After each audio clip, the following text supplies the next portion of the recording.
Hey, how y'all doing tonight? For some of y'all, this is the first time you've done one of these classes with me. For many of you, you've done other ones. But regardless, welcome. This is the first of 4 lessons on making, hanging, and fitting a frame and panel door. Tonight, we're going to talk a little bit about the fundamentals or the things that you need to do before you actually start cutting joinery and things like that. So we'll talk a little bit about wood movement and how to mill up your stock, and then we'll jump into to begin making the door. Tonight we're going to cover pretty much just the styles. So there's going to be some layout there in terms of laying out the mortises, and then cutting grooves and cutting the mortises. And we should be able to get through all of that in the 2 hours that we have for the lesson tonight. As usual, if you have a question, you can post it in the chat feature of Zoom, and Joe will read it out to us, or read it out to me, and also we'll repeat it so that everyone can hear it, and then I'll answer it in real time. You're also welcome if you have questions afterward, or you don't want to ask yours during the live feed. I will set up a community if I haven't already. I might have already set up the community for this class on Thinkific, and you can post your questions there, and I normally answer those within an hour or two, unless you ask it while I'm asleep, and then it just has to wait until I wake up. So what we're going to do in this class is, just pan over here a little bit. I'm going to make a frame and panel door for a cabinet a little bit bigger than this one. And my door is going to look a lot like this. It's going to have, these are the stiles. The vertical things are the stiles. And then the horizontal parts are called rails. The stiles have the mortises in them, and the rails have the tenons cut into them. And so I'm going to make a door like this.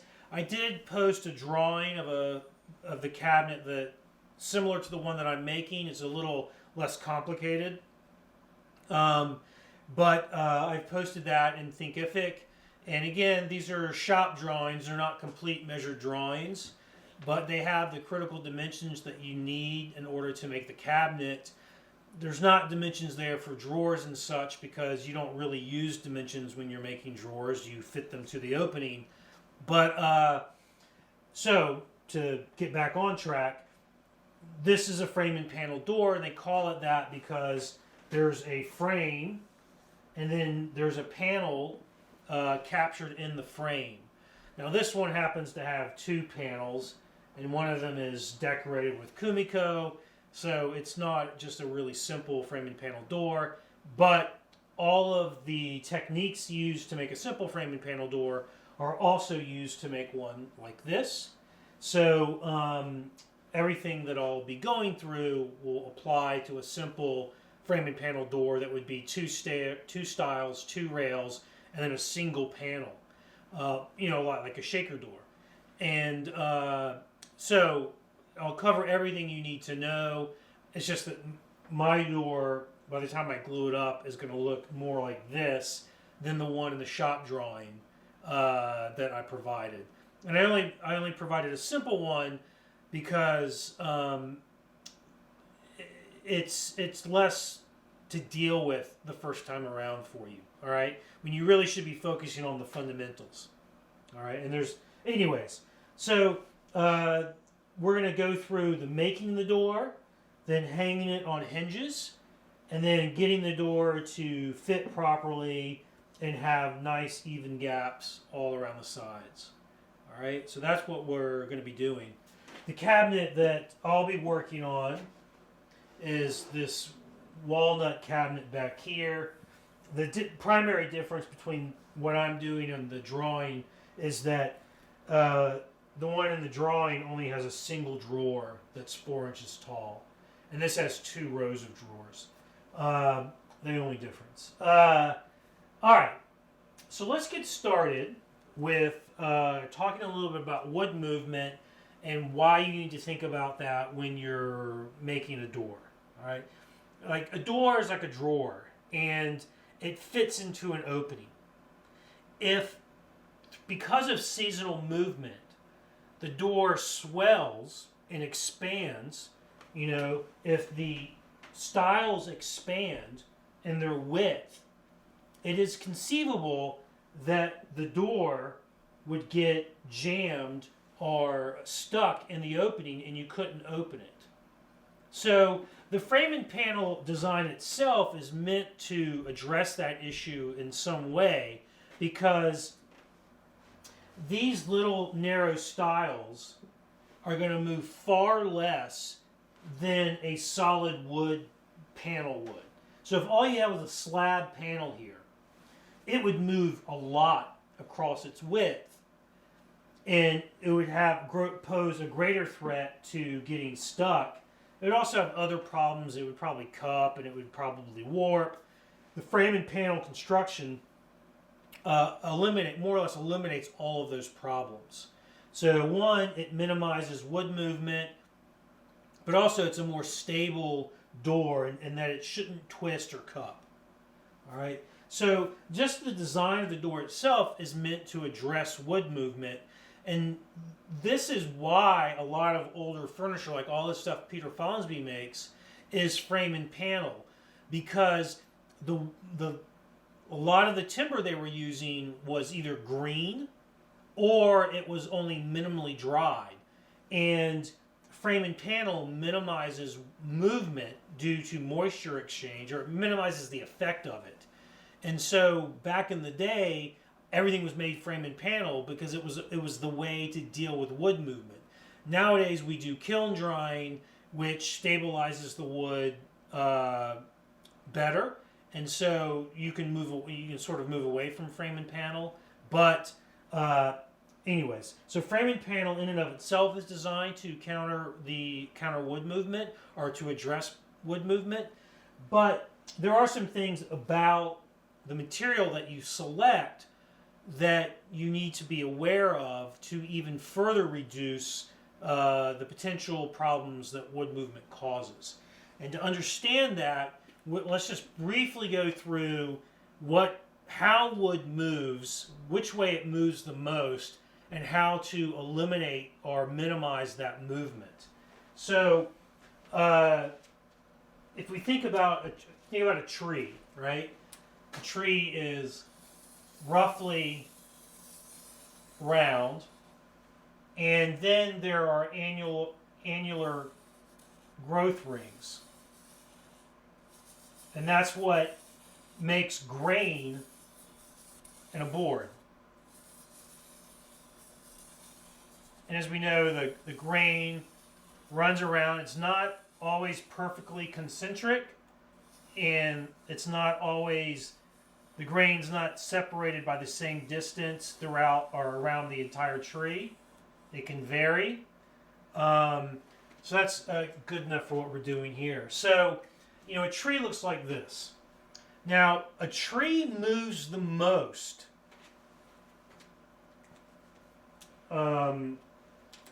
tangentially to the growth rings.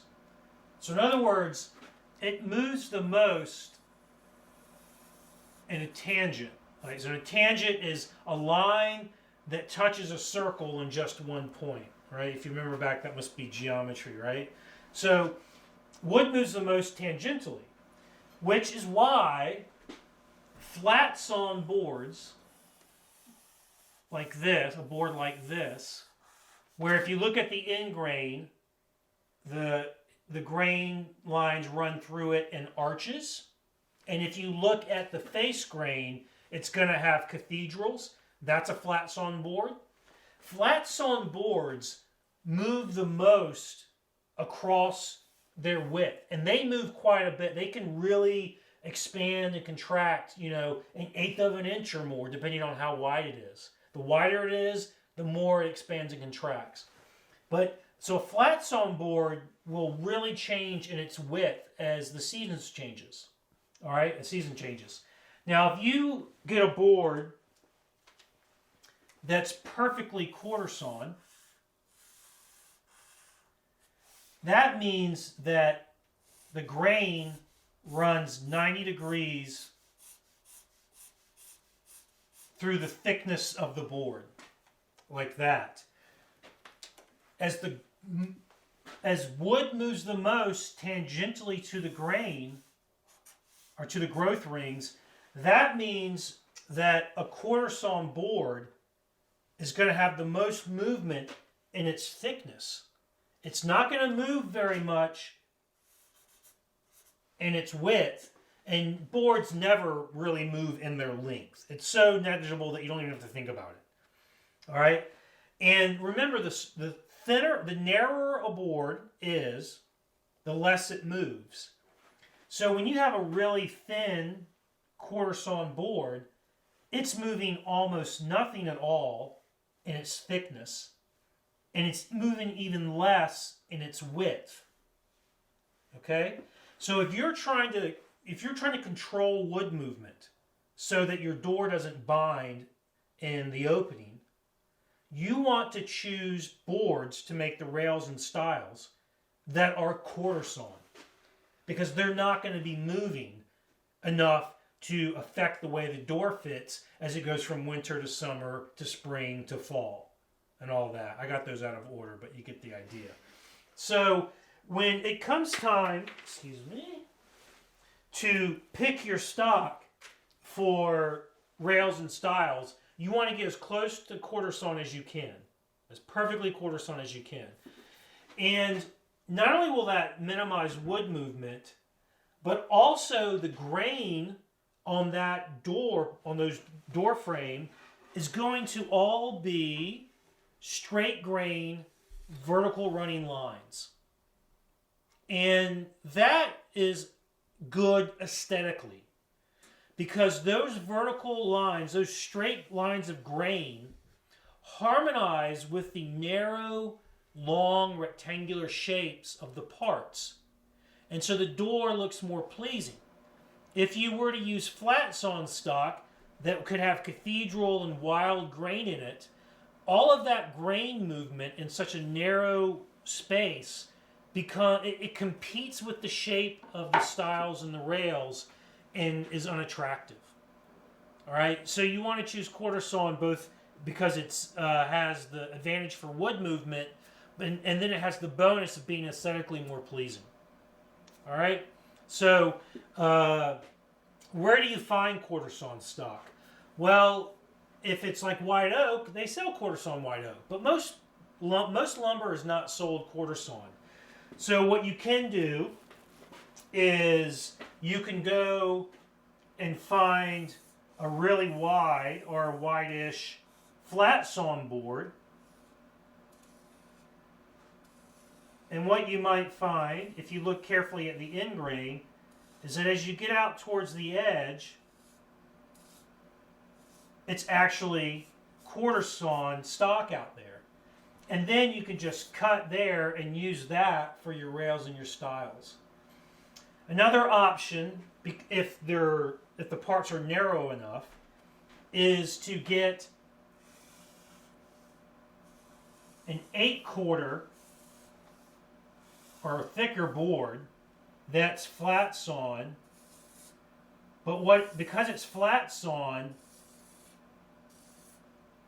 out here, this edge will be quarter sawn. So if you rip that off and lay that down to be like this, it'll be quarter sawn. So you can find quarter sawn stock that way as well. I do this a lot. I rip off the edge of a 8/4 or 12/4 board to make quarter sawn stock, and that works really well. So you want to use quarter sawn. All right. Now, one thing. Are there any questions yet? No questions? Okay. One thing that I want to point out about the way that we're constructing this door before we get started is that all of our parts are going to have a groove cut in them. All right, and the panel fits inside that groove. All right, but also the tenon is going to go in that groove. All right, but the tenon needs to. Can you zoom in on it? See how the tenon there is filling the groove? But you'll notice that there's not a mortise in the style here. It's just like a 1/4 inch. We'll get that in focus in a minute. There's just a little 1/4 inch nub there, or whatever that is, 5/16, 1/4 inch, that fills the groove. All right? And that's called a haunch. And this is the traditional way to make a frame and panel door that's joined with mortise and tenon. And a haunch, what that means, the tenon is going to look like this. So here is our rail.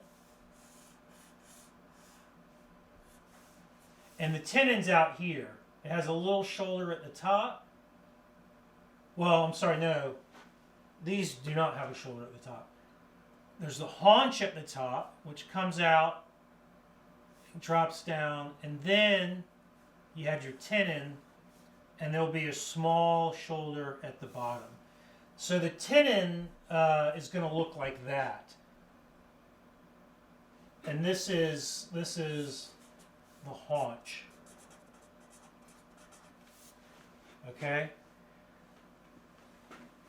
This, which is hard, it's hard to see in this view, but that is the shoulder. And then this area here is called the cheek. So I'll be using that terminology throughout the class. I'll talk about, the shoulder. We're going to cut the shoulders now. Now we're going to cut the cheeks. We need to account for the haunch. All right, so that's some basic terminology. And then again, there is the style, which is vertical. And then there's the rail, which is horizontal. And also, it is good practice in traditional or what's accepted practice that the door, the stiles run top to bottom, and then the rail runs in between them. All right? And there is a legitimate reason why you want to do that. If you want to come down to this section. If you have the rail go all the way across, and then the stile like this, one, that means that this has to be a tenon, and there's a mortise in here, which is okay, but that means your hinge is going to be probably here. That would be normal, but it's so close to all of this ingrain that you would have to worry about possibly that breaking off at some point. But also, the door, this type of construction is more prone, to sag over time, because the tenon is vertical, whereas if the tenon is horizontal like that, it's much harder for the stile to drop on one side or the other. It would drop on the side that doesn't have the hinges, but it won't do that. But if it's designed like this, with the rail coming all the way to the outside and then the stile having the tenon, it can sag. All right. So you always don't want to do this type of construction. where the stiles run top to bottom, and then the rails run in between them. Okay? What about riffs on? Riffs on is acceptable too. I mean, riffs on is a little funky in how it moves because the grain is running through it at 45 degrees. So you think about that, it's moving the most in this weird direction. And so that can cause problems, and the reason that's an issue here, like if I used riffs on to make the carcass of a cabinet, it's not as problematic because there's joinery and all kinds of stuff that are holding the boards flat and in position. But with a door, all you really have to hold the door in position or to tame it, so to speak, are the two hinges. And so all this business out here can warp. And that's pretty close to... I'm looking at that and I'm like, oh, that kind of looks... You can see that actually is a little warped right now. See how that... It should be in like that. It's also a lot of times people put a latch down there too, so that when you close it, it closes that. There's not a latch on this one yet. Well, that's kind of disappointing. Well, I'll have to charge more for that one. All right, so let's get into work. Okay, tonight we're gonna quickly talk about how to groove and how to do layout, and then I'm going to show you two different ways to do mortises. Okay, it's going to take me. I just need to get rid of this contraption, and then we can get to work. While I'm doing that, I will say that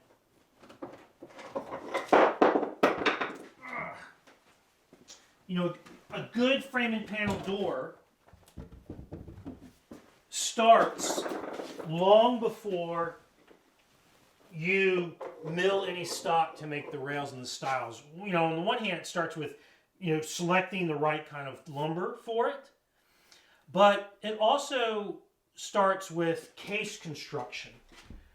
You want this to be square.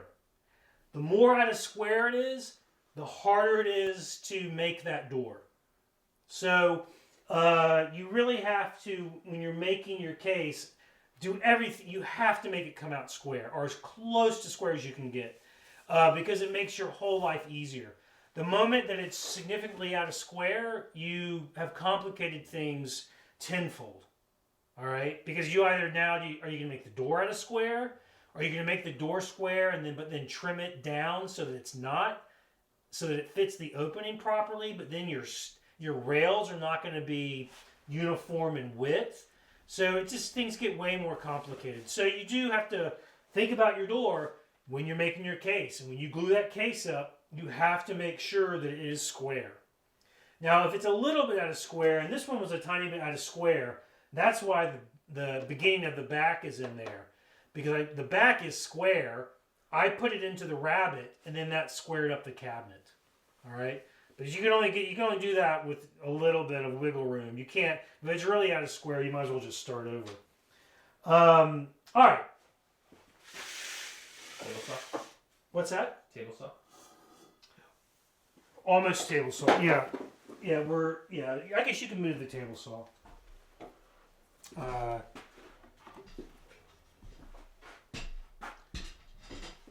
Will you put this up on top of that on the towels or whatever, the blankets? All right. Once you have begun to make your door, and the first thing you're going to do is mill stock. What I recommend that you do, because you want this door to stay flat, so what you want to do is mill your stock slowly over several days. All right? Or, if you're only in the shop on the weekends, then, okay, well, I'm going to need to make this door in say, a month. Go ahead and start milling up the stock. Just take the board you're going to use, joint it, and then plane the other side parallel and let it sit for a week. Then come back, joint it again, plane it again, let it sit. And let it sit and let it sit. And then probably, you know, if you're in that situation, the week before you want to start making it, rip out the parts to their final width and see if they move at all. All right?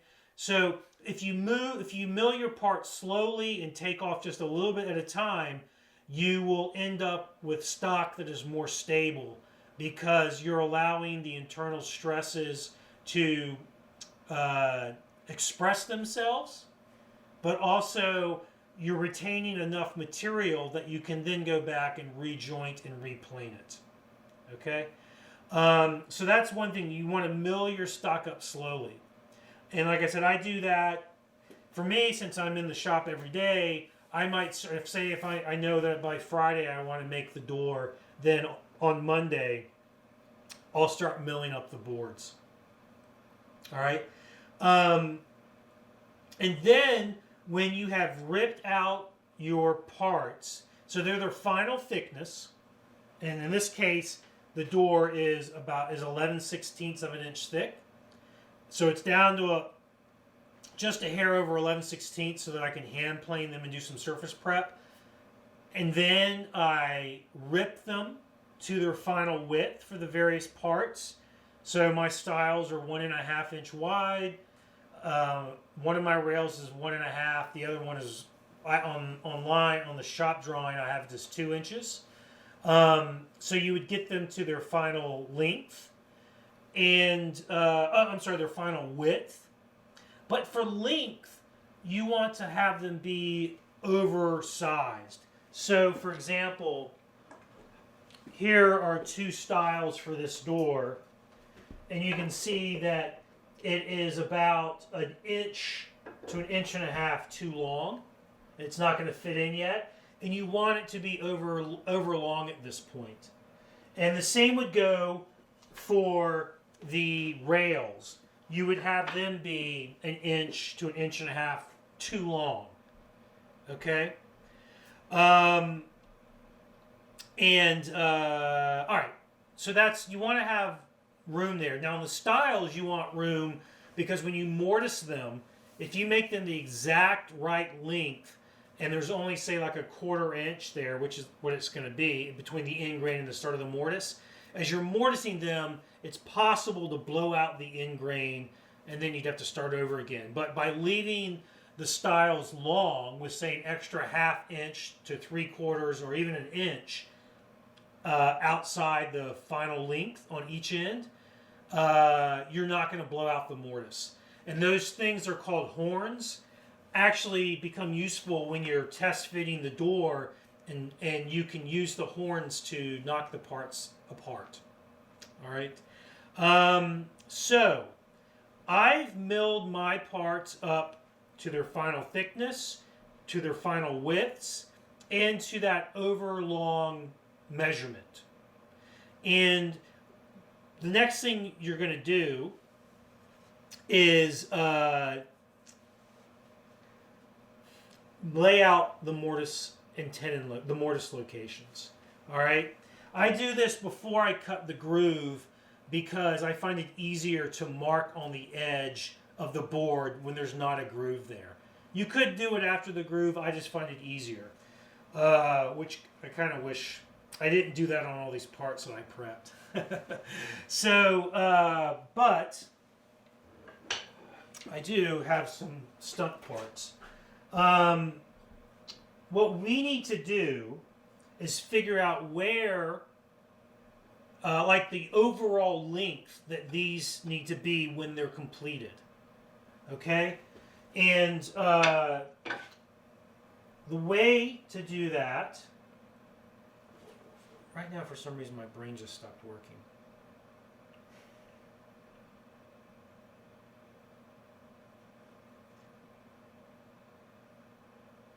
Oh, okay. I'm back on track now. All right. So the first thing I'm going to do is I've got my 2 stiles. I've done a cabinet maker's triangle on it to identify how they're going to be oriented in the door. So this is the inside. This is the inside here. The first thing I'm going to do is lay out the mortise for the bottom rail.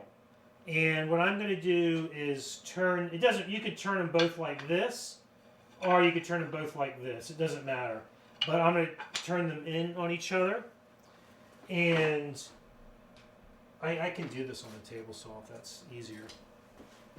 See which one's my bottom. So this is the bottom here. And I'm actually just going to clamp these together.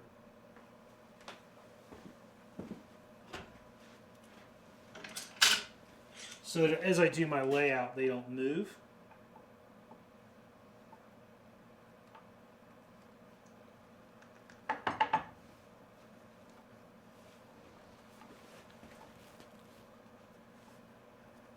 All right, that end grain is flush. So I'm going to come up. I told myself I would do this in white pencil to make it easier to see. Although I think I'll have a feeling I'll regret this because these things they don't really stay sharp.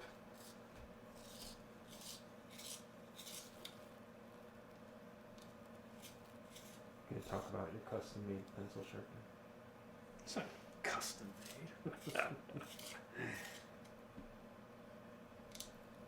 It is I don't know how to say this company's name. It's K-U-M. I hope it's Coom. The automatic long point. All right. So I'm going to come in 1/2 inch.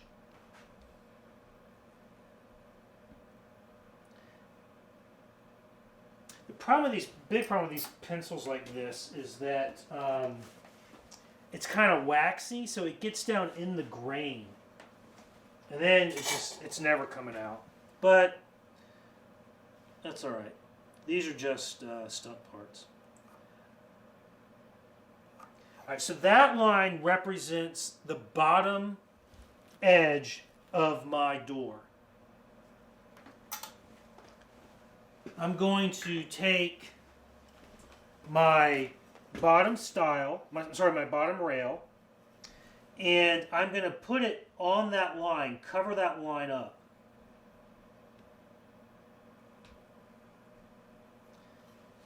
You take my square and put it against the inside edge.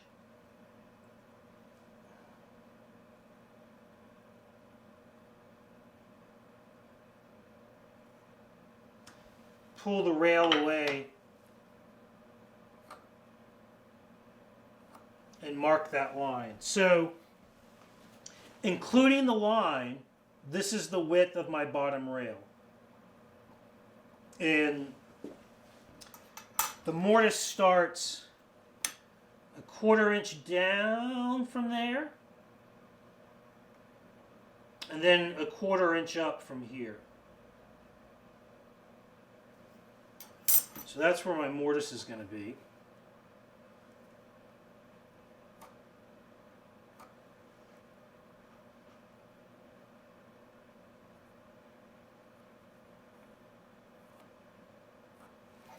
Now I want to know the distance from the bottom rail to the top rail.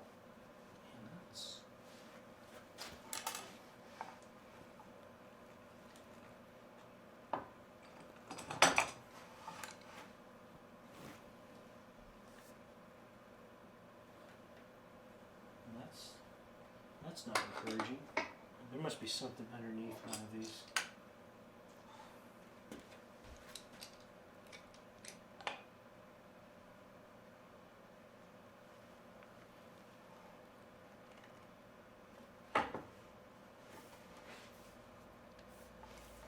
And the way to figure that out is you take your bottom rail, you take your bottom rail and your top rail.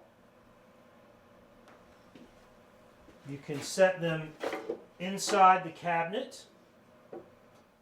And what we want to know, once we do this, what's left here is the distance in between them when the door is made. So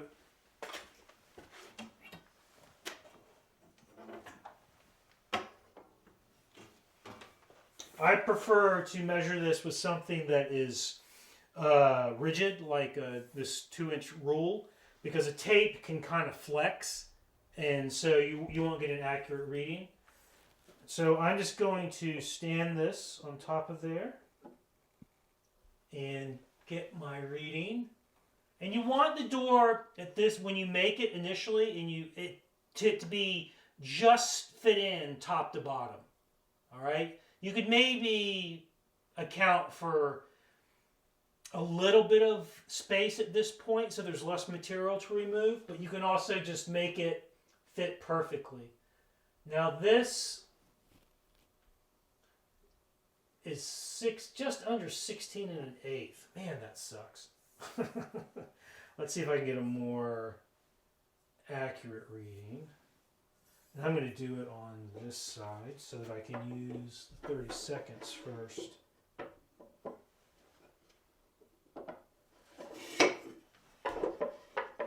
When the back's not in there, you can put more of the rails in the cabinet, and it's a little less tricky. So that is 16 3/16. Yeah. All right, 16 3/16.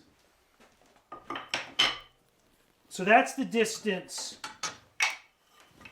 from here to here on our door. Can you see that? All right. So I'm going to measure that out, 16 3/16. Now, because it's in between them, the rule does not go on the pencil line here, because the pencil line is the style. So the bottom line, the style covers the pencil line, and then you'd push the rule up against it so it's not covering, so it would not cover that. 16 3/16. Little mark there, maybe cheat it a little bit to the heavy side. And then I'm going to put my square on top of that mark, because we want that distance between the two pieces. And I just marked at exactly 16 3/16. So that means that my upper rail comes up to that mark, but not onto it. So I'm going to put the square on it, and then mark. And just like before, I'm going to lay this down and put it on top of that.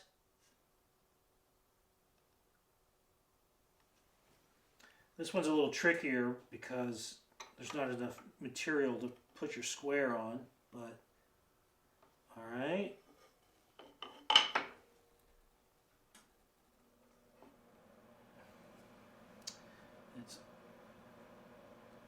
I got a little tick, and I'm just going to turn it around.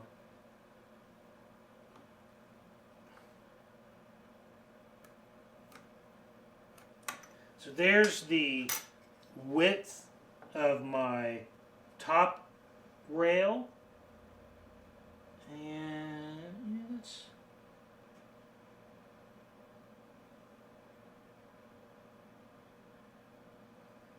yep. And again, it's going to be 1/4 and 1/4 inch. So the mortise starts 1/4 inch in, and 1/4 inch in from there.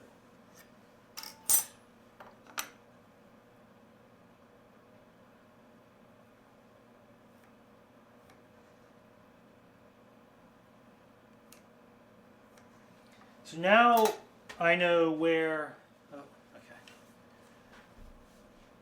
my mortises are located, and I've laid them out. The big thing here is not the relationship to the end of the style. It's the distance between the mortises that matters. If that's identical on the two styles, then you're halfway, you're a large way to making the door square. And that's what you want to do. All right? So that layout has already gotten me, far down the road of making a door that's square. So again, just like with all of woodworking, layout is super critical. Accurate layout is super critical. All right. So once I have, once I have that laid out, I would then go and cut the groove. And the groove I do with a dado set and my table saw. There are lots of other ways you could do the groove because the groove I'm making is going to be a 1/4 inch wide and a 1/4 inch deep. You could do that with a router bit at the router table. You could do it with a plow plane. And then a month from now, when you're done with the grooves, let me know and we'll pick up. But no, I have a plow plane. I don't use it much, but you could do that. And there are other ways that you could do it, but the dado set and the table saw is by far the most efficient, and it produces really good results. Now the question is, well, how do you locate the groove? Because ideally, the groove is centered on the thickness of the part. Here's how I do it. Well, I'll tell you how I do it, and then I'll tell you another way to do it. And I'll explain why I do it the way I do it. What I do, let me find, here, it's right here. So I had an extra bit of rail. And can you zoom in on or get that in grain?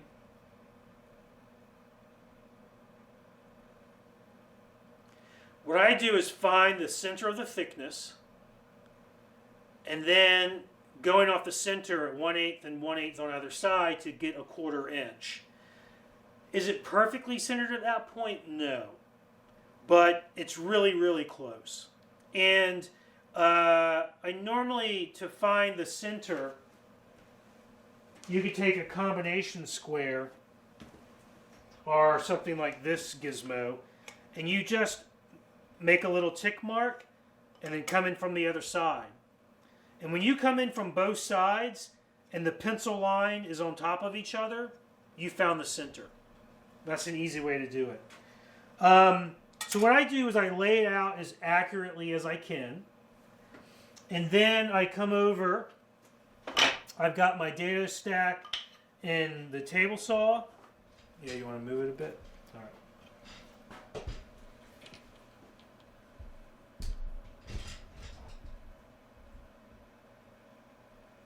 We're just moving the camera. That's why it went dark. Okay.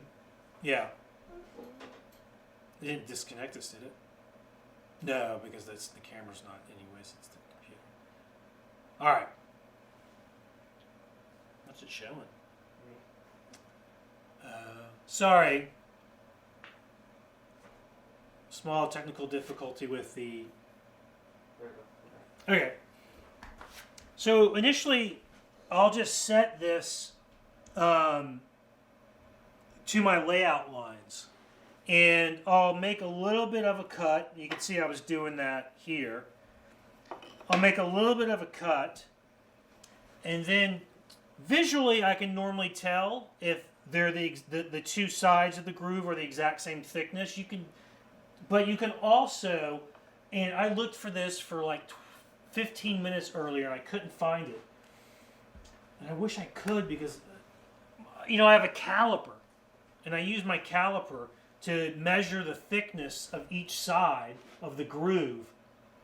And I don't know, I usually keep it in one exact spot and it's not there. And I was looking around for it and I couldn't find it. Because there's a trick to using it that's really cool.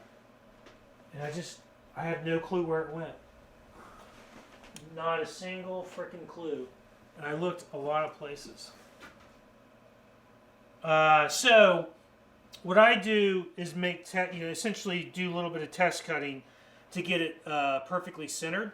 And the reason I like to do that, is there a question? Yeah. The reason I like to do that is because then my groove is exactly a 1/4 inch thick, and I can use it to locate the drill bit or the router bit or the mortising bit to get the mortise perfectly in line with the groove. Whereas if your groove is a little wider than a 1/4 inch, you sort of have to it's a little more thinking about what you're doing to get it to work right. All right, what's the question? Question is, when you mill up the stock for the rails and stiles, do you have some extra to use as test pieces for setting up the groove, etc.? Yeah, so do I mill up extra stock for setting things up? Yeah, I guess so. But that's because I always, I'm not going to, if I need a part that's 22 inches long, I'm not going to mill up a board that's 22 inches long. I'm going to mill up a board that's like 30 inches long. All right? So I always do have extra stock, and it's not a bad idea. Mill up an extra rail. Mill up 2 extra rails so that you have material to do setups with. It's not a bad approach. Andrew wants to know if you wanted the panel set back differently and not centered, does that cause potential issues? So if you don't want the panel centered on the thickness of the rails and stiles, that's the question. Does that? Well, yeah. I mean, things become a little bit harder because then what that really means is that you probably also need to offset your tenon, and you have to start being really careful because if the one wall of the tenon is too thin, you weaken the mortise, and the chance that the door could fail somewhere down the road is greater. There are, I'm thinking that what you might be getting at is that, so like if you do a shaker door, and you have a 1/4 inch groove and you make a 1/4 inch panel, but your door is say like 3/4 or 7/8 of an inch thick, and your tenon would be thicker then. You would have maybe a 3/8 of an inch tenon, so you'd have a 3/8 inch panel, and it would be closer than you think. But what the shakers, yeah, it makes things harder. Andrew asked that, right? I would have to know more about specifically what you were hoping to accomplish aesthetically so that I could then tell you a better way to do it than offsetting the groove and the tenon. You can do it, it's just it complicates things. So I always try to go for less complicated construction, and if there's an aesthetic look, if you can avoid it, avoid aesthetics driving construction. Sometimes it's unavoidable. Michael Fortune never worries about how he's going to make something until he's designed it, but he's good enough and smart enough that he can figure out a really good way to build it without compromising anything. So I would have to know more, but yeah, it's going to make things more difficult to offset the groove. All right. The other way to center the groove is what Norm Abram always did on New Yankee Workshop. You get it as close as you can, then you run the groove, turn it around, and run the groove again. So you're running the groove twice, and you're flipping the board as you do it, and that you end up with a perfectly centered groove, but the groove might be, a 1/16 of an inch wider than a 1/4 inch. It might be 5/16. It might be in between a 1/4 and 5/16. So you can do that. I don't like to do that though, because then the tenon, the mortise needs to be thicker, wider, so that the tenon fills it, but more importantly, so the tenon haunch fills the groove. So, so you can do that. All right. Let's cut a groove just to show you how to do that. Now, I am going to point out to you, and I've already mentioned this, that my parts all have, and you've seen it because they're drawn in white, they all have the cabinet maker's triangle on them. So these two parts have one to identify their orientation. And then, because my door is going to have 3 rails, those 3 rails have the triangle on it as well to identify their orientation in the completed door. Now, it is in the way that I learned to make furniture was from a guy that made period furniture, and a lot of the way that he went about making furniture was, a lot of the way people still make furniture comes from ye olden days, where when you're milling stock by hand, you're going to have one face and one edge, which are dead flat and are square to one another. And all those become your reference faces. And those are the ones that get your layout marks. And it was normally any layout that you do from then on is done from the reference faces. When you move into doing things with machine work, it's a good idea to still be using reference faces. So here I have this reference face. When I cut my groove on all of these parts, the reference face on each one of them is going to be against the rip fence. Now, why that matters is this. If my groove is not perfectly centered, which I doubt it is, but it's really, really close. If it's not perfectly centered, it doesn't matter because it was cut. All parts were cut with the reference face towards the fence. So, in the door, when you assemble it, that groove is going to end up in the same location, so to speak, on all of your parts. And so the groove will line up on all of your parts and you can get a panel in there. If you're flipping it all around as you're cutting that groove, well, the groove might be closer to the back on one style and closer to the front on the other one. But if you always cut off reference or use the reference face against your rip fence or what have you, then you're going to end up with parts that are identical in the location of, say, the groove. The exact location doesn't matter. What really matters is that the grooves on all the parts line up when you bring the door together. Did I say that clearly enough? I think so. All right. Brandon wants to know if you can explain the caliper trick without the calipers. Maybe. So I have a fractional caliper, and it has an analog dial. If you have a digital caliper, this may not be an issue, or there may be another way to do it. Like if you have a digital scale, you can put a bowl on it and then zero out the bowl, and then you can add in exactly 450 grams of flour. All right, and you don't have to do the math adding it to the weight of the bowl. So you could probably do that with a digital caliper and get the same effect that I'm about to explain. But what I do is I take the caliper and I pinch one side of the groove, and then when it's closed down, I move the zero on the caliper to where the needle is. And then I test the other side. And it's so much easier to see that they are either the same or not the same if what you're looking at is that zero. And it's because you're not having to all of a sudden remember, oh, wait a minute, was it this line or the other line? It was the zero, and the zero is right there.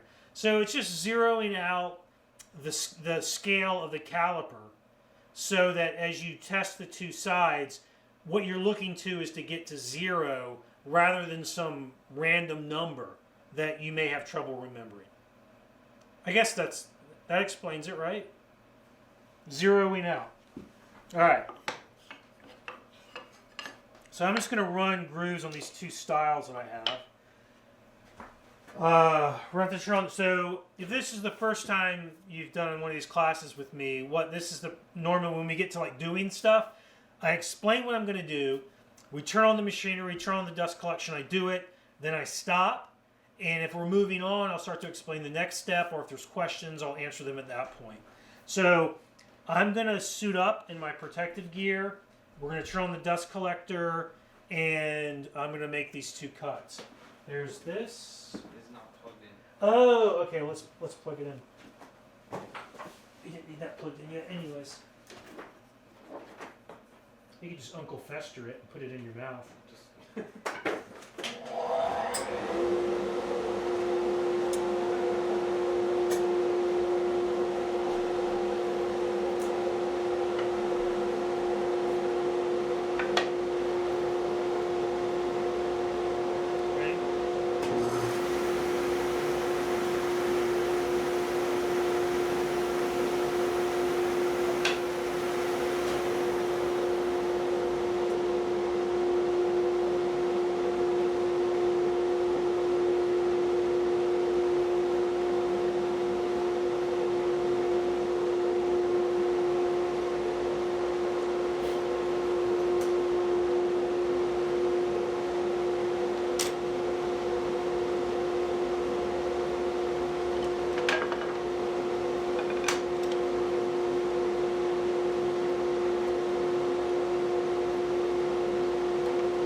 Had to go find my wood weasel, hedgehog.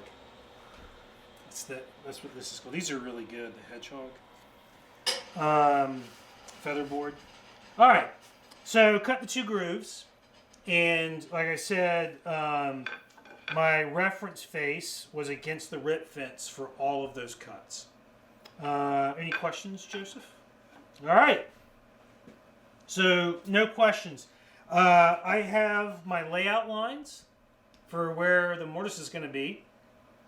And now I'm going to show you 2 different ways to cut a mortise. All right. The first way, so when I thought about how to show making a frame and panel door, I was like, okay, what is the average person going to have in their shop? I'll be completely honest with you. Most of the frame and panel doors I've made over the past 12 to 13 years, the mortises have either been cut with a mortiser, which is the best way to do it, or have been cut with a machine gizmo called the Panto router. And the Panto router is like a slot mortiser, and it works great, but it's also something that no one really, I have, but not everyone has, and I'm not going to show you how to do it because I'm not encouraging you to go spend $2,000 on this thing. Most people have a drill press, and even a benchtop drill press works. So I'm going to show you how to do it with a drill press, and most people have a router. So I'm going to show you a way to do it with a router. You might also say, well, Matt, why don't you show us how to do it by hand? And I have cut plenty of mortises by hand, but I don't want to. So it's, and plus, you could go on YouTube probably, or on the internet and see Roy Underhill cut one, because he probably did it about 22 times a season. I'm not kidding. That's a little bit. He did a lot, though. And he knows how to do it. So, and you can definitely see that online. But plus, I also know that the majority of woodworkers do not want to cut mortises by hand. So, all right. So we're going to start with the drill press. And like I said, a benchtop drill press works. I think Joe is going to move the camera. Is that right, Joe? That's correct. All right. So while he's doing that, and you're getting a little seasick, I will keep talking. And I kind of don't have anything to say, though. Now, I've cheated a little bit in that I've already got the drill press set up. You don't really need a lot of... It doesn't need to be anything complicated. I have a shop-made fence here. There is a question? All right, what's the question? Brandon wants to know, do the grooves for the rails get cut while the table saw is set, or do they miss? Yes. I'm sorry. I cut those before class started, and I didn't mention that. Yes, you would cut all of the grooves and all of the parts at the same time, because the chances of you getting the table saw set up exactly the same way as it is right now, when I say you, I mean you in general, and that includes me. The chance is very slim. So you cut all of the grooves now, and that way you know they're all the same. Yeah, sorry, that was a good question. So he asked, do you cut the grooves and the rails when you cut them in the stiles? And yeah, you do. And I didn't say that explicitly. All right, so I just have a simple shop-made fence here on my drill press.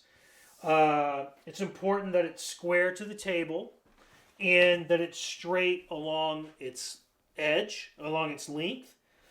And that could be like a whole thing, like teach people like how to make stuff that'll stay straight, like jigs and fences and so forth. Stay tuned. Stay tuned. Oh my God.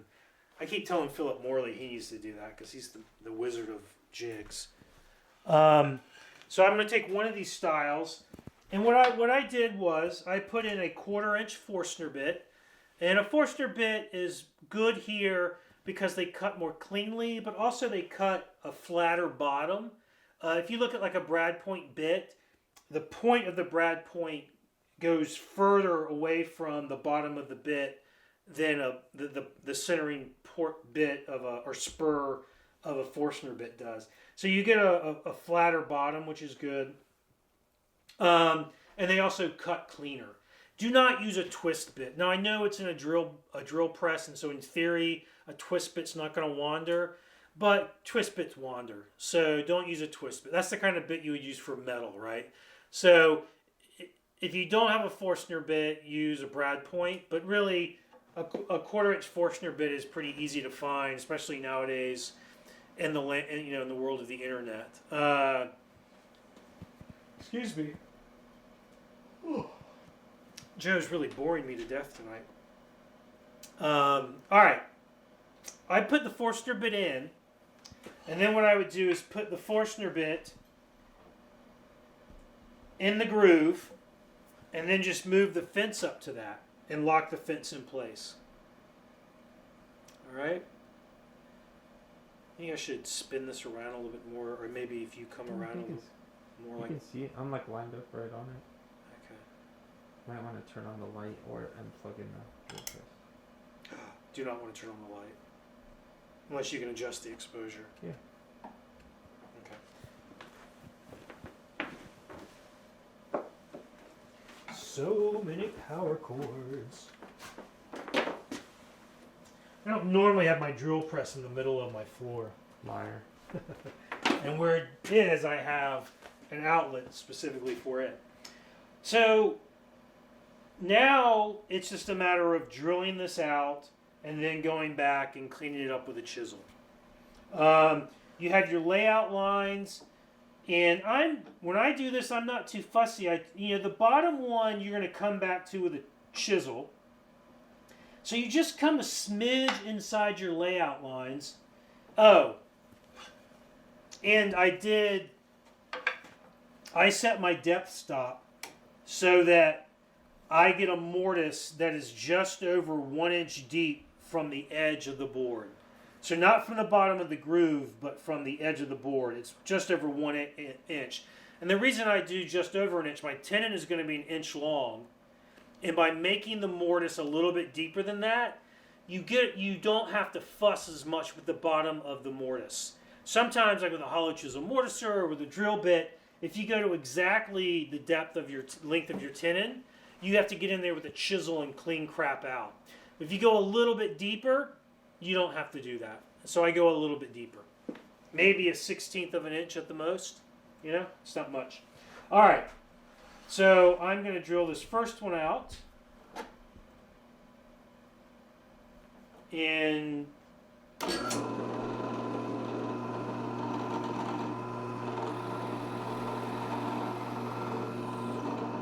woo, smoking. Maybe going a little bit too fast.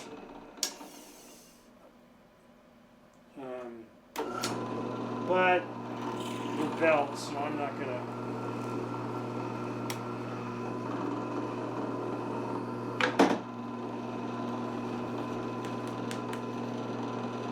Try to keep those chips out.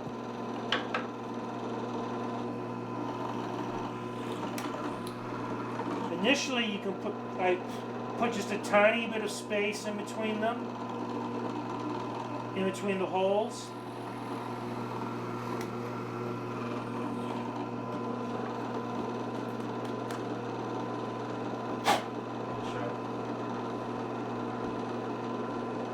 There's still chips stuck in that second.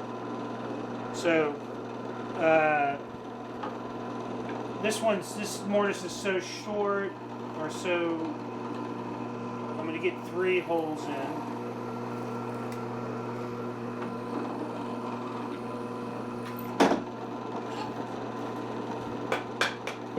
I'm guessing that bit's not so sharp anymore, drill bit.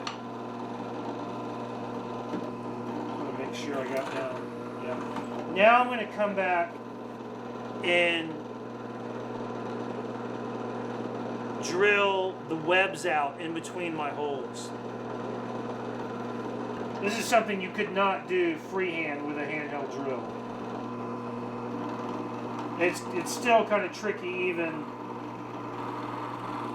in a drill press because the bit is not, it's going to want to wander into the holes.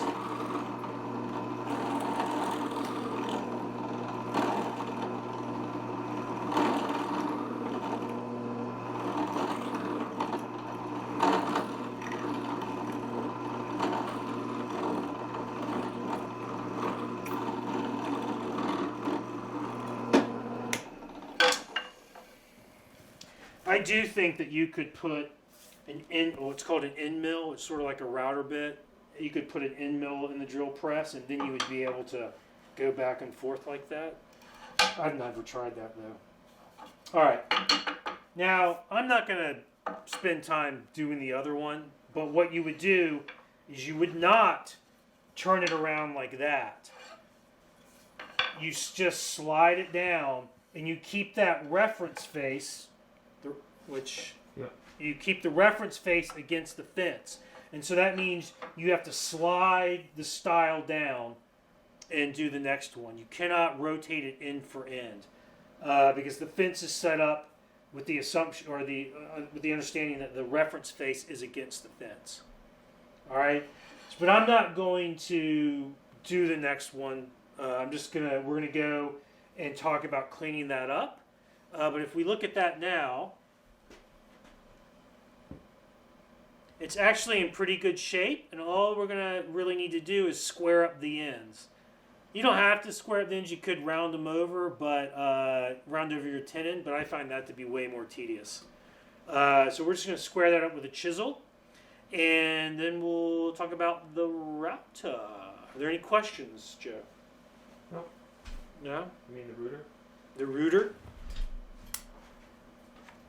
Isn't that woodworking show on PBS, which is like Router Town, USA or something? They do everything on the show with a router. They even sand with a router.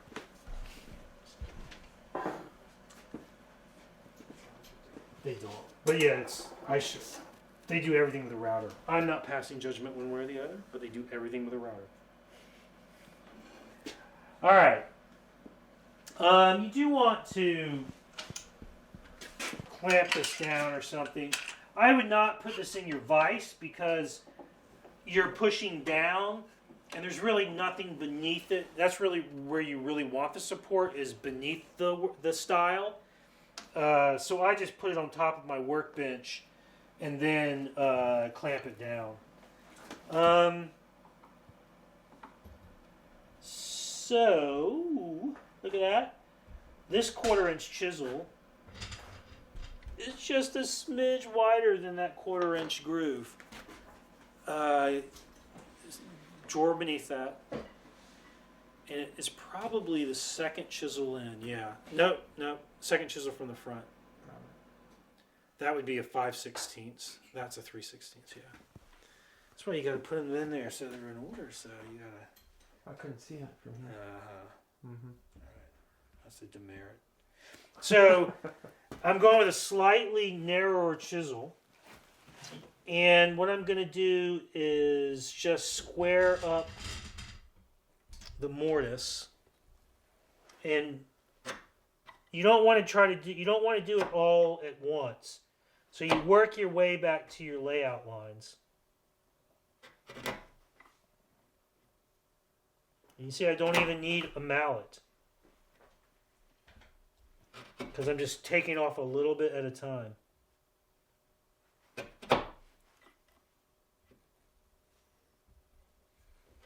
Now when it comes to the mortises, you might be worried about, does the top mortise here begin and end in the same places as the top mortise on the other style?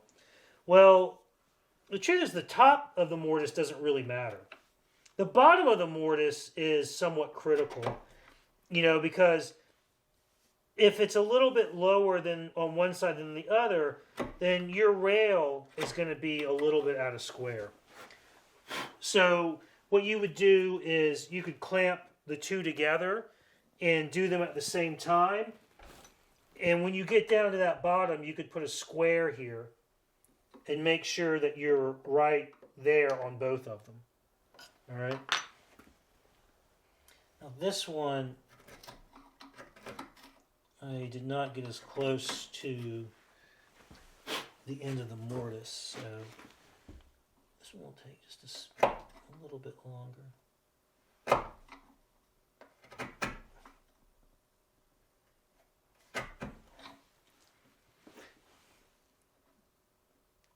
Now, I would normally do it like this, but I'm not going to turn my back to you.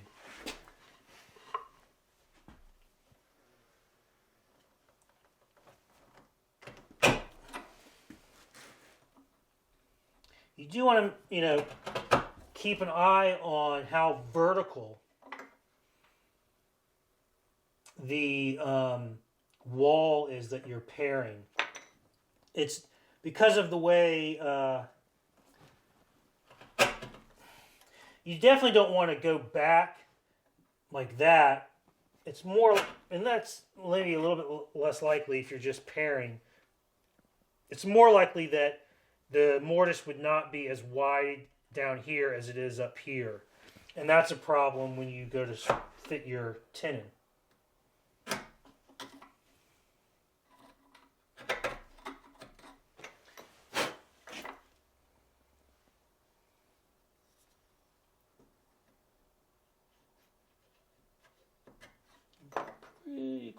Pretty much there. All right. So, shit. Pardon my language, but that just nicked. That's going to have to take a little more work to sharpen the next time. All right, if the mortise is a little bit narrower than the groove, what you do is give me the chisel all the way at the back, the 3/4 inch. You take a chisel that is as wide as you can get down in here.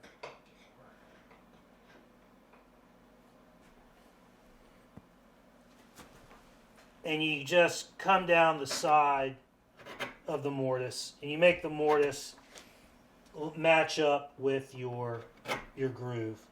Because again, the mortise haunch has to fill the groove, and in order to do that, it has, its thickness has to be the width of the groove, and that means the whole tenon needs to be that way.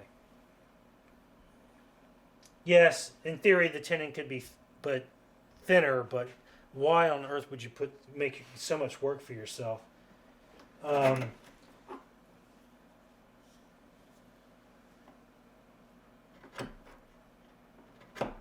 right, so let me show you that.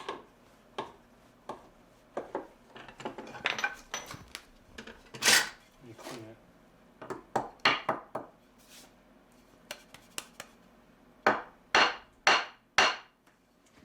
You gotta be really careful knocking that edge on something, because if you dent it, it's a pain in the butt to fix. All right. So there is the mortise. And that's a pretty fast technique, you know. There's only, in a door with, you know, 2 rails, there's only 4 mortises.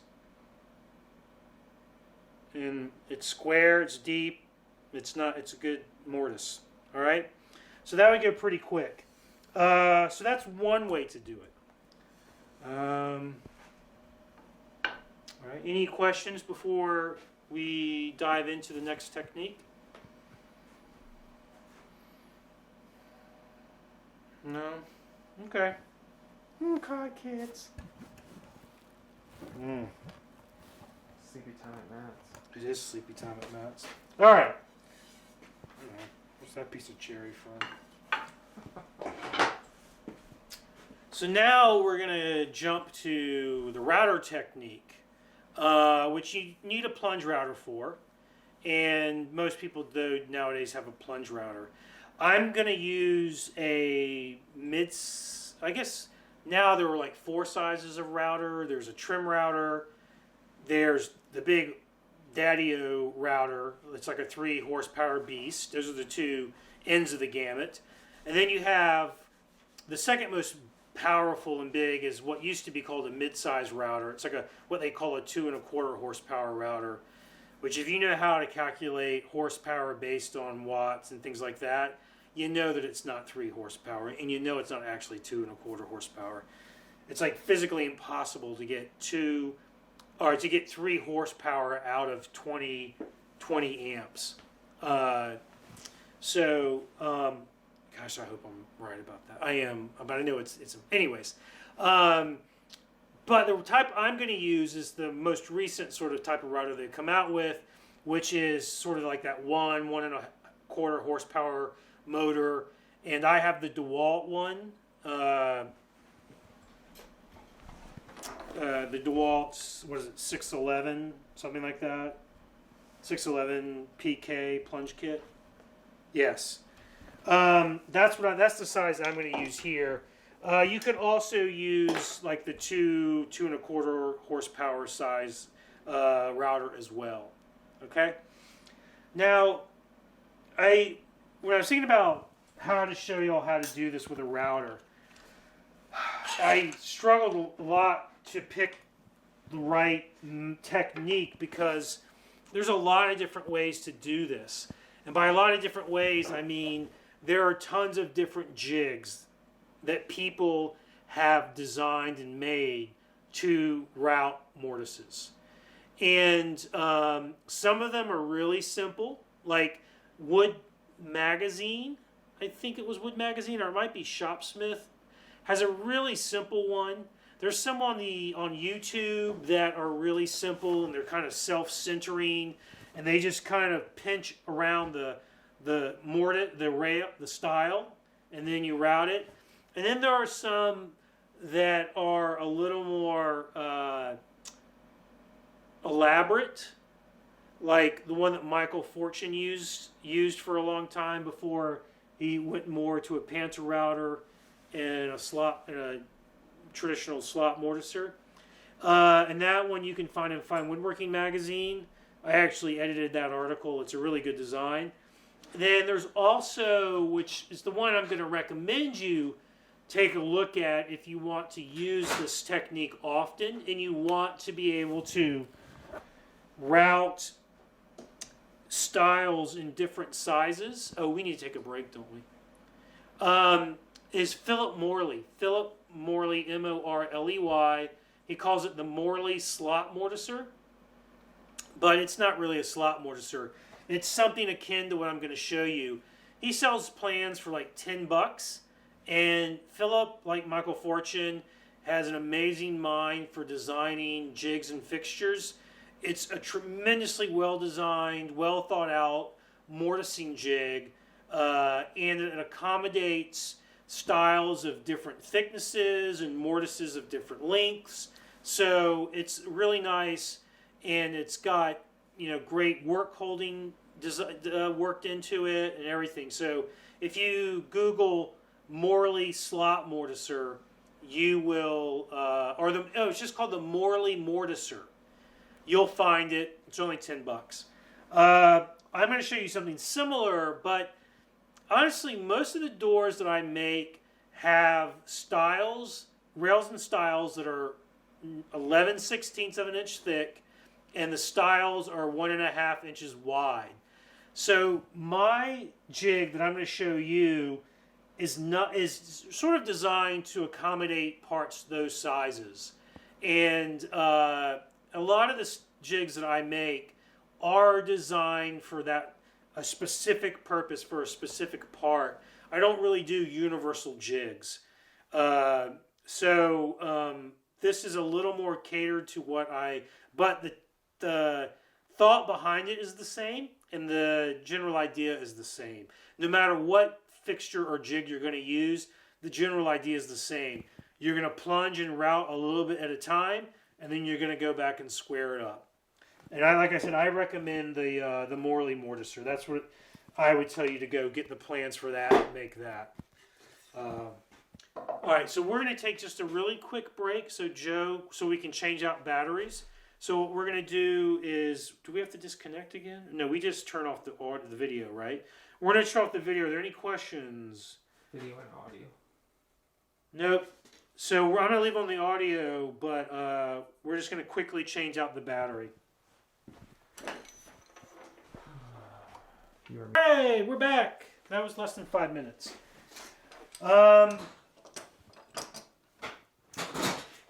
So let me show you what I got going on here. And like I said, there were tons of different jigs available to do this with.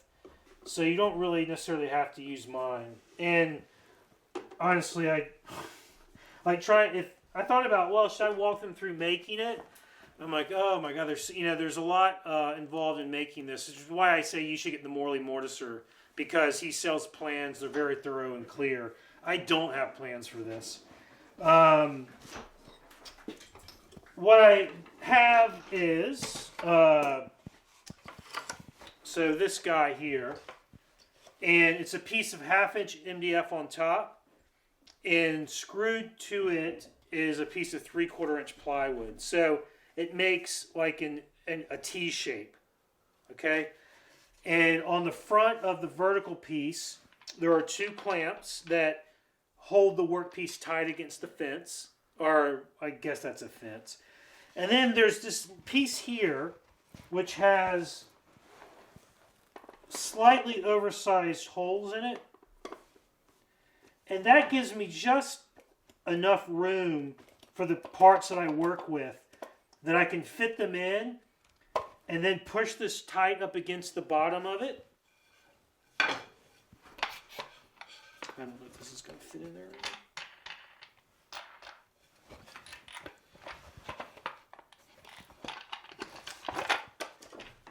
It's not normally something I do one-handed. I got it.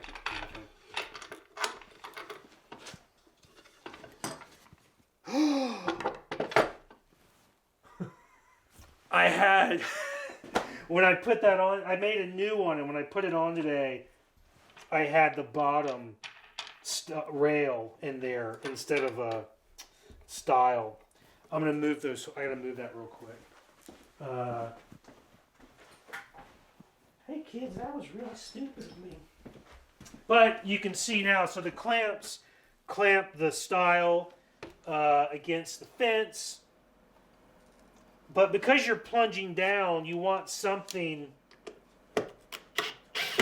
underneath it just to offer some resistance. And that's what this piece is. And the holes are just oversized enough so I can have some adjustment in case they're not exactly the same size from door to door. All right. What I need to do is this.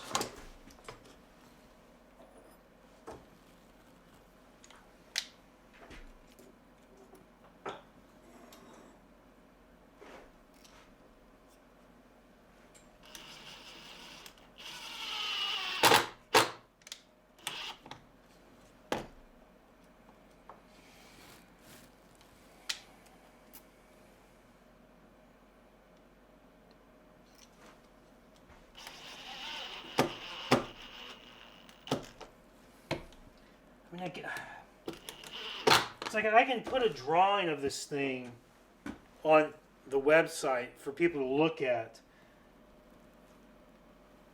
But I kind of hesitate to do that because what you really need is not just drawings, but you need an explanation of how to make it.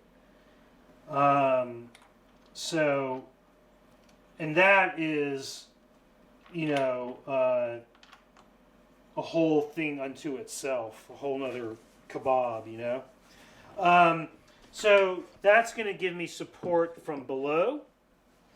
And then it just comes down here and it gets clamped to the front of my workbench with these little fellers.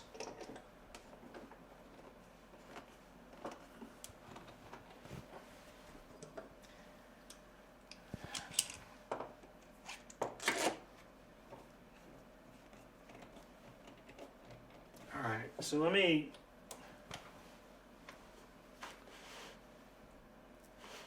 no, because of the vise, I can't do that one.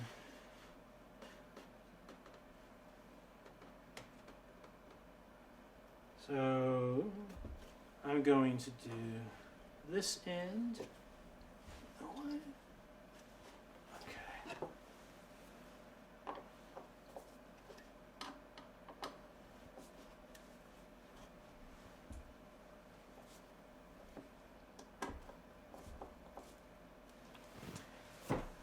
All right, so up on top, these are going to be stops to control the length of the mortise. These things are. And then this fence here, the router rides against it. And this edge of right here is actually zero clearance. So the way that I've made this, because I make this size door so often, this lines up perfectly with the wall of the groove. And so that's what that does. And now what I'm going to do is I have my layout lines. If I put my router on the jig, I'm just going to do this old school. I'm going to line that up with my layout line, and then push the stop over, tighten it down, come over to the other end,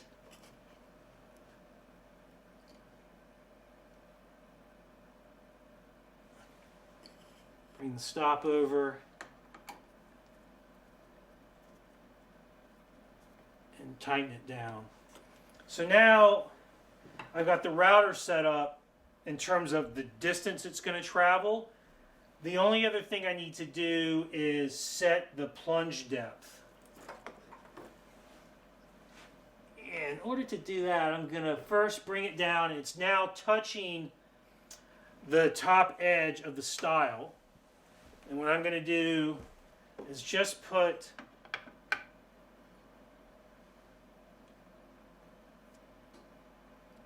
the other stile in between.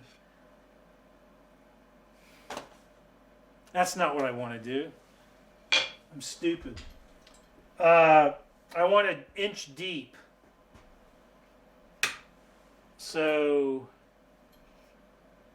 if I put that at 0, and now I raise that to 1, I'm going to just go a hair over 1. I've got the right depth for my mortise. So you'd set the depth so that you cut the depth that you want to. And I really... Oh yeah. Alright. I was getting a little nervous that the bit might not plunge deep enough. But it will. Alright. Oh, man, Joe. Alright, so I'm going to...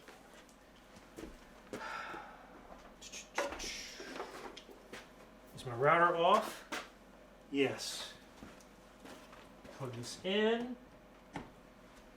I'm using a spiral upcut bit because what the upcut bit will do,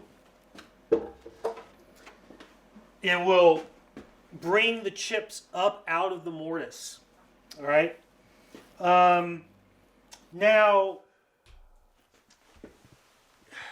good mortise or good routing technique says that you can only, say on a spiral bit, if you have a 1/4 inch spiral bit, you're not supposed to cut more than 1/8 of an inch deep on any given pass. All right, so it's half the diameter of the bit, which means that it would take 8 passes to get this all the way done. I'm probably going to go to more like 3/16 and do it that way. This is a really narrow, small diameter bit, so I'm going to go at the fastest speed. I'm going to hook up the dust collection. What I'm going to do, what you normally see, what normal people often will say is,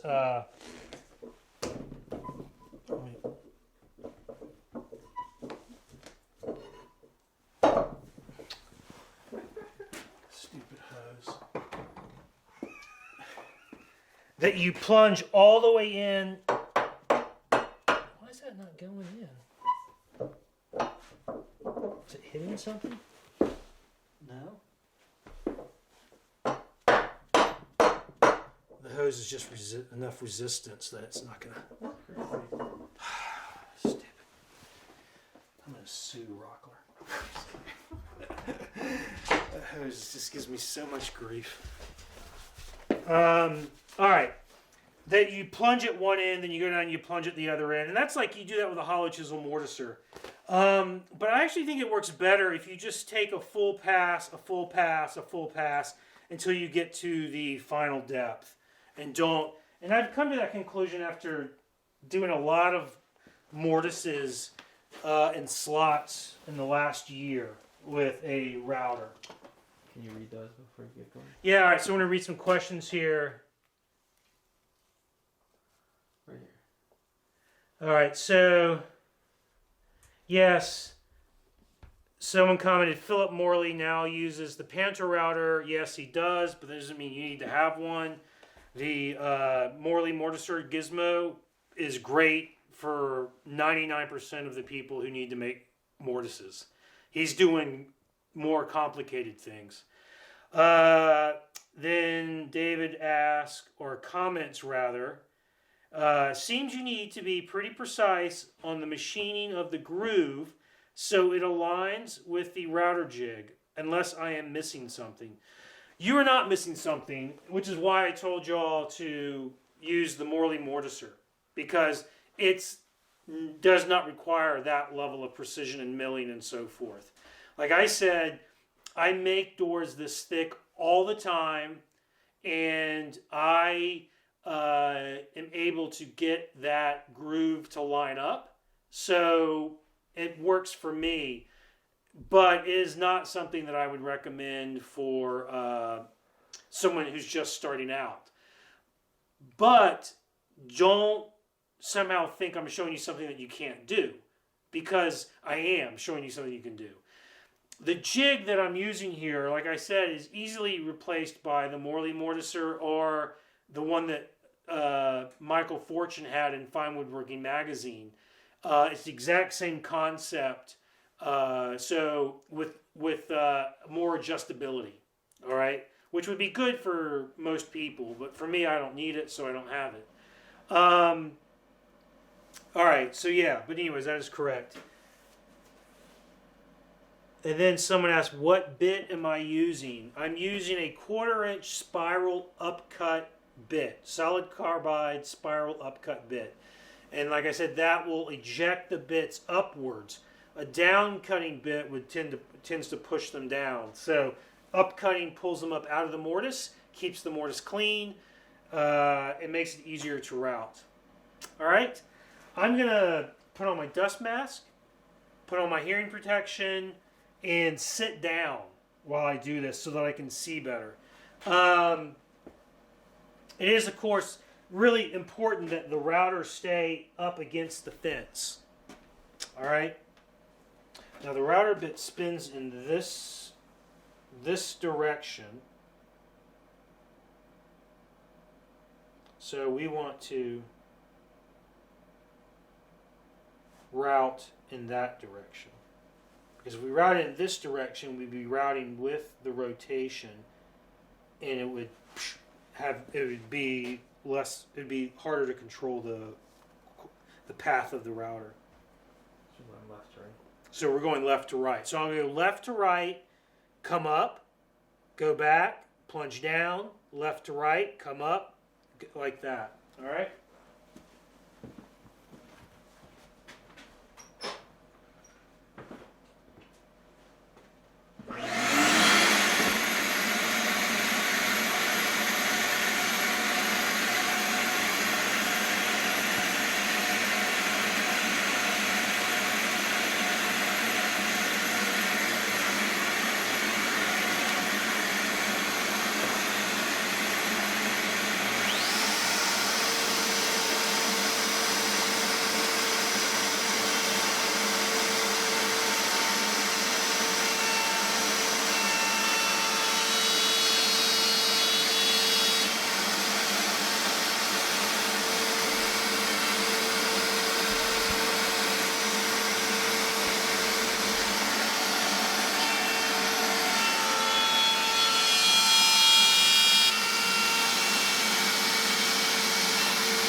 Got a little, I said something I shouldn't have said, which was I was going to come back up. You show them what happens. Can you show them what happens? All right, should I take this out? Oh, yeah, you can see it. You can see it. I'll show you what happens when you come back up. Can you see that? Right there. Fortunately, the rail would cover that, so it doesn't matter. But I routed a little bit into that. All right, so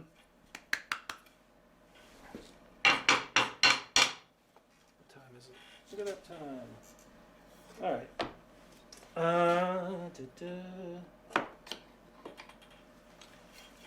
So that's a pretty nice little mortise there.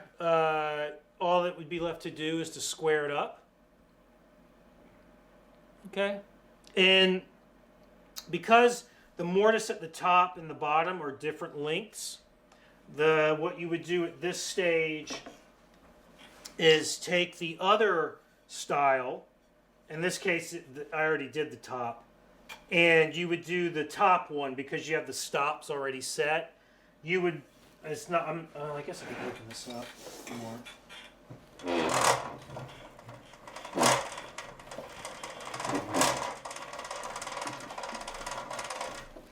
I do have a center line marked on my jig so that it's a little bit, I specifically for this jig, I would mark the center line of my mortises, but it's not something I would generally do with other. It's not something I do with other techniques. So, in order to, let me loosen that up a little bit. Well.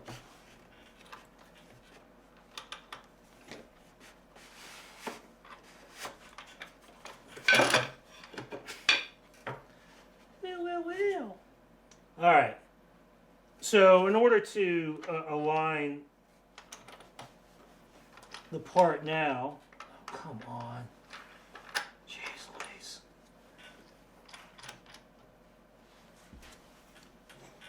You'd push the router up against one stop, lower the bit, and then move the workpiece until the layout line is aligned with the bit, and then tighten it down. Alright. And then you could route that one. Then you would move down to the longer bottom mortise and readjust the stops and route both of those and then square them all up. Okay?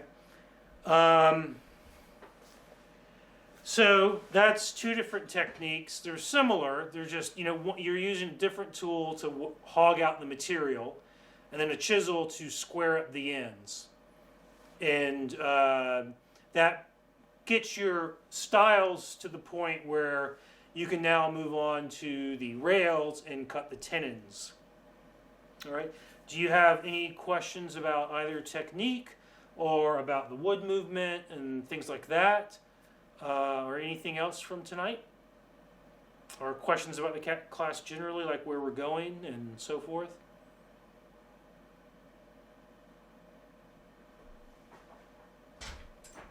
No questions coming in.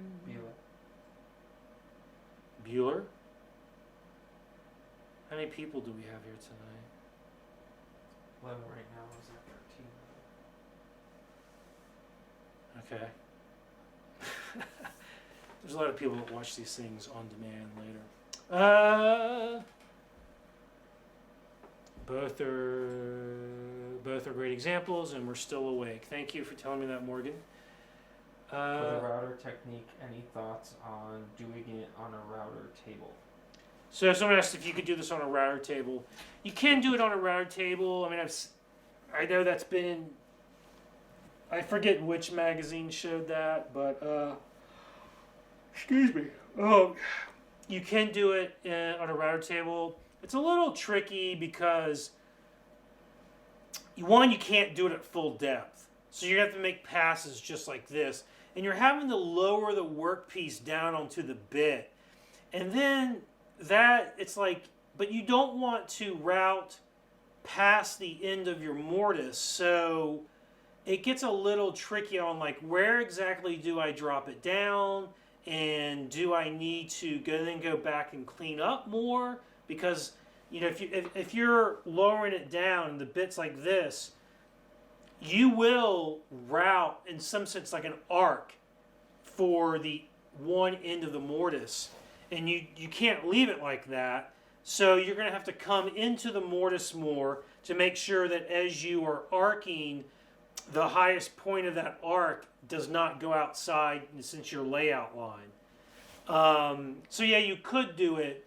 It's not something that I would do because I think there's too many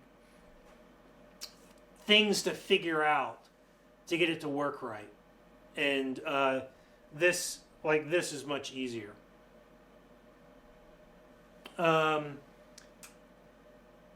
When milling up wood for the door, what should we plan for the panel thickness? The panel thickness is kind of up to you. Do you want to do a raised panel? So the doors that I make all sort of have what's normally called a shaker panel, a flat panel. The shakers would make raised panels, but they would put the raised part towards the inside of the cabinet because they thought it was too showy. My panels, if I have a 1/4 inch groove, my panel is going to be a 1/4 inch. If you want to do a decorative raised panel, then the panel has to be thicker than the groove so that you can have that raised field. So that's kind of, it doesn't have to be any particular thickness. It depends on aesthetically what you're after. That will determine how thick the panel is. But I always make my panels the same thickness as the groove. Yeah, so that's what I do. do you have a preference for regular or mortise chisels for this to square it off, or is it mostly whatever's sharp? Well, you definitely want something that's sharp. Mortise chisels really work off being brutes. They don't really have to be sharp as a normal chisel does. I would use a normal chisel. I mean, a mortise chisel is really for banging out waste. It's not. I mean, you can certainly use it for squaring up an end, but I would just use a normal bench chisel for all of this. Yeah. Where do I order brass black from? Oh, I think I mentioned that in Thinkific. You can buy it on Amazon. I think Beechwood Casey is the company that makes it. Brass black, they make gun black, but you want to get brass black because if you're using a brass hinge, you want something designed for brass. And those, like the hinges on this little cherry cabinet I showed before, were brass, but I darkened them with brass black. I mean, I would prefer to buy hinges that were already that color, like Horton brasses, but Horton doesn't make them in the size I need for these small cabinets, so I do it myself. Anything else? Let's see. Currently unavailable. I'm sorry, I don't know. I mean, everything's currently unavailable because, one, supply chains have been disrupted by, manufacturing and supply has been disrupted by COVID, but also because people are at home, they're spending more on their hobbies. And woodworking in particular has been affected by that tremendously. And so everywhere you look, stuff is out of stock. I don't know what to tell you about that. Black market. Yeah, sorry. Matt can sell you an ounce for. I will sell you 32 grams of it for $500. All right. Are there any other questions?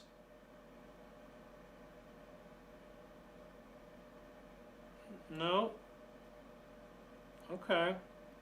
Oh, good class. Thank you. Thank you, Andrew. I appreciate that.